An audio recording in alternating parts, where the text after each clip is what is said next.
The meaning of exempt employee.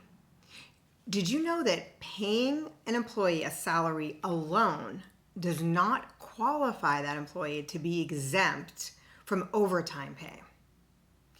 The employee, besides having a certain set salary that meets the qualified minimum limit, also has to perform certain exempt job duties. So this is really important. This is not an or situation. It's the salary and exempt job duties.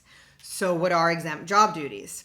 Well, one of the first categories you can look at for an exempt job duty would be a professional worker. Somebody like a CPA, an attorney, somebody who's a teacher, architect, doctor, members of a certain profession. So if you're hiring a professional, most likely you hire them, you pay them a salary, they're gonna most likely qualify to be an exempt employee. Another way an employee can qualify as exempt if they're getting paid a salary is if they're an executive of the company. So an executive is somebody who is actually managing other employees. So this would be at least 1 to 2 other employees, and they would be managing them regularly. They would have management as a primary duty, and that also includes having their input and say on whether a certain person is hired or a certain employee is terminated from the company. Finally, the other category that could classify for exempt status is an administrative job.